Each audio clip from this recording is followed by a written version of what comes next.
I have been with my partner for 7 years. We initially met online, and after meeting in person a few times and realizing our affection for one another, we found it promising to move in together. I moved from California to Pennsylvania to be with him throughout graduate school. All was seemingly well during this time. I have never really had any reason to not trust him. I encouraged him to very much so, to try his best to make friends, or to explore hobbies on his own outside of the various ones we share, because I have my own passions. And I found we connected most when we met in the middle through conversations about these passions, through the act of explaining or showcasing what we've taken in or learned. Throughout these 7 years, he has struggled with very low self-esteem, and though I don't necessarily think of myself as the pillar of self-love, the depth of mine doesn't reach the low perception of his self-value. Because of this, he has seen and stopped seeing both a counselor and a therapist, and has been on medication to help for the last 6 months. Things were seemingly well between us, and continued to be pretty fluid. We continued to share things, and take long walks, and were pretty open-ended about where we stood in the relationship. If one was feeling a bit of an ebb, the other would pick up more of a share, and vice versa. However, things took a bit of a dip about 2 days ago when I felt the ebb and asked him about it. Initially, he said there was really nothing wrong. And perhaps I was just feeling this way because with our schedules we haven't been able to see one another for long periods of time like we are used to, which is true. But the feeling continued to irk me, and when I asked about it a second time, he confessed to me. He had begun talking to another girl from another country via Instagram direct messages. And though things between she and him never crossed the boundaries of platonic friendship, he really loved the initial rush of someone asking him questions about his favorite movie, his favorite album, his favorite book. All things he and I already know very well about one another. I asked if he'd sent any selfies, or anything risque, and he said no, though I can't confirm, because he deleted the messages. A good deal of me believes him, because of how open he was about the initial conversations to begin with. We slept apart, and I just felt really confused the entire night, because I couldn't really resonate with wanting that sort of attention from someone else. If anything, his yearning for that type of attention sort of hurt. It felt like I wasn't doing enough, or giving enough. The next morning, though I don't have an Instagram, and am not on the app, I went to check his using the desktop version, and found that posts where he once called me the love of his life, or a specific post with a gift I gave him that once said, "Greatest gift from the greatest girl," were still on his profile, but the words, girlfriend, or love of my life, were completed erased. With this realization, my confusion and hurt turned to very real heartache. I called him and asked if he had deleted these words from the specific posts, and with shame, he said yes, he did. When I asked why, he said it was because he just didn't want the attention from the girl asking him about himself to be disrupted if she found out he was in a long-term relationship. I guess this is where I asked the obvious and questioned why someone who is just asking about your favorite books, movies, etc., would be driven away by the fact that you have a girlfriend. And he said he didn't know why he did it, and that it was a massive mistake. At the risk of seeming toxic, and I will take full accountability for seeming so or being so, I asked him to please deactivate his Instagram for the time being while we sort through this, his Twitter as well.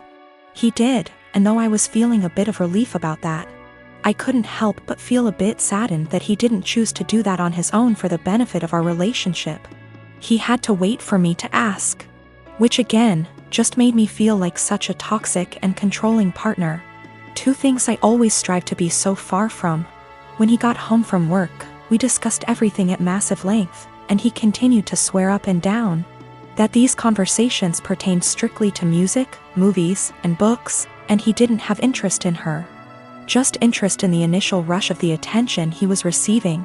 We read a few articles, and he broke things down to me as his self-esteem has never been lower. Despite his career as a doctor being at a high, and his finances in order, he felt things with his music weren't taking off. And with that came a feeling that he wasn't special, and it was nice for someone to make him feel that way. I felt shame and asked him if I wasn't doing enough or giving enough to him to make him feel that way. He said, I defiantly was.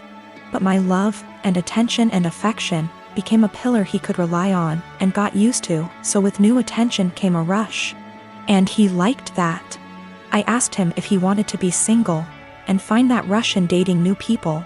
And he kept insisting that that's so far from what he wants. He wants to remain a couple and do all he can to work on these things together. Though I can't help but correlate that feeling he enjoys with the feeling of a first date. Which hurts, of course. I told him I didn't really see how we could move past this because there was nothing much for me to make an attempt to work on moving forward. This seems to be a self-stemming problem that I emphasize with, but just don't want to be on the receiving end of the counter effects.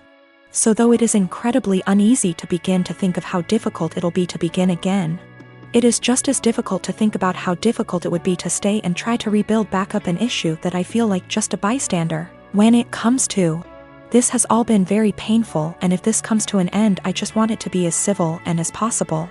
He deserves to love himself, but not at the expense of the love we have between us.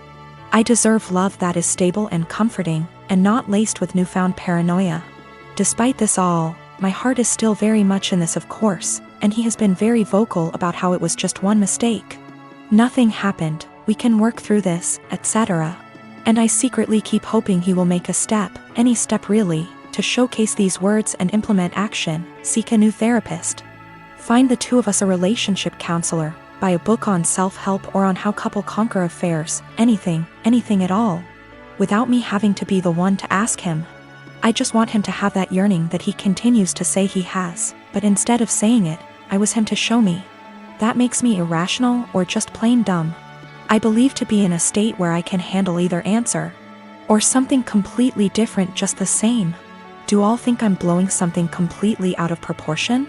Given how this was an exchange of conversation between him and another girl for just a few days. And his erasure of me on his profile was only for about 2 days? This has been a first in this relationship, this has been a first in my life, truthfully. I just felt completely vulnerable and isolated.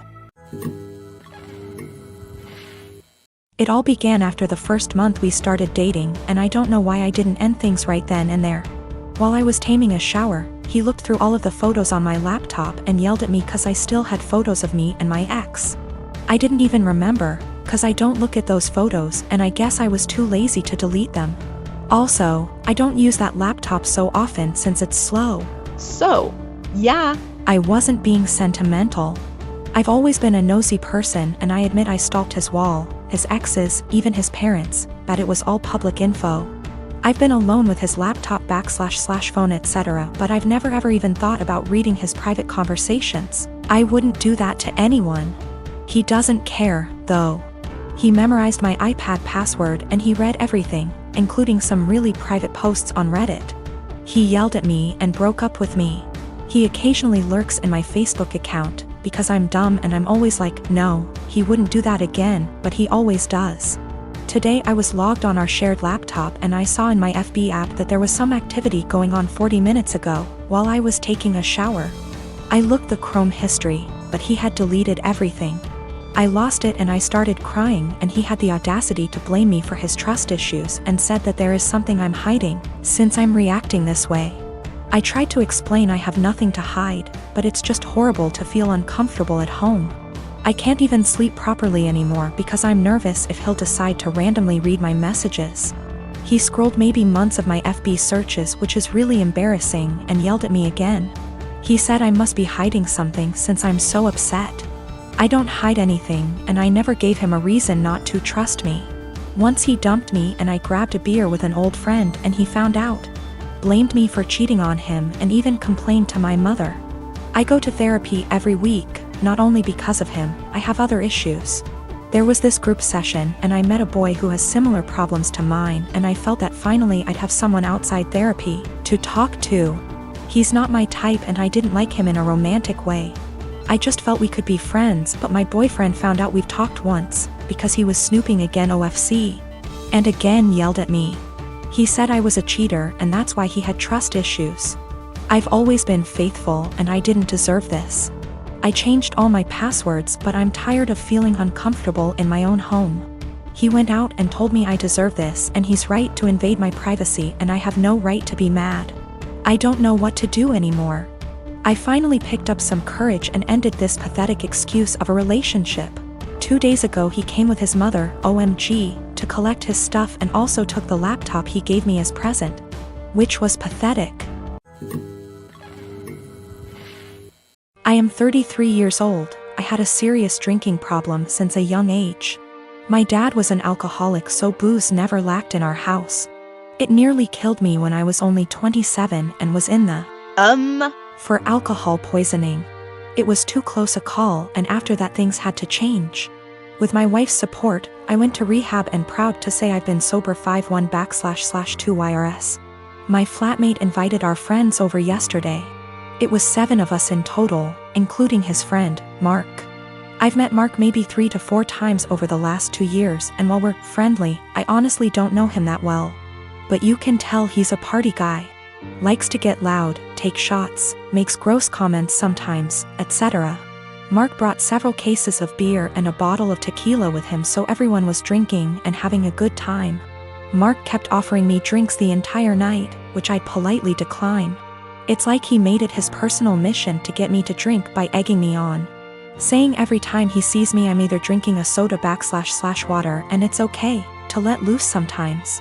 He resorted to teasing me into drinking, calling me princess. I don't know what that had to do with not wanting to drink. All my friends there knew what I was like before.